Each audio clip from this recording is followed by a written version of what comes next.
A Verona ora, dove come in altre città sarà presto possibile accedere online ai referti medici, una novità attesa da tempo che eviterà ai cittadini le code agli sportelli per il ritiro degli esami. Vediamo. Basta inserire il codice fiscale e il numero fornito con la prenotazione, un clic ed ecco nel computer di casa il referto dell'esame medico, senza code, senza andare in ospedale. La novità campeggia sul sito dell'ULSS 20 di Verona. Meno file più file, progetto di informatizzazione dei referti, esami di laboratorio, radiografie e non solo. Si chiama Veneto Escape, è coordinato da Arsenal.it, il centro veneto per la sanità digitale, e quella veronese è la tappa di un piano per modernizzare la sanità regionale.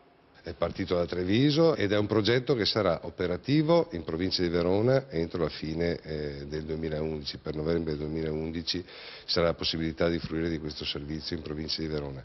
Per la fine del 2012 sarà possibile fruire di questo servizio a livello di Veneto. Il cittadino da casa sua ha a disposizione uno sportello 24 ore su 24, 7 giorni su 7. Comodità e vantaggi economici. Per ogni esame scaricato sono 12 euro a persona risparmiati, tra costi di benzina, parcheggio, viaggio e attesa. In totale per la provincia di Verona sono 10 milioni e 800 mila euro che restano in tasca ai cittadini. Per il Veneto saranno 72 milioni, ma anche le ASL della regione avranno benefici.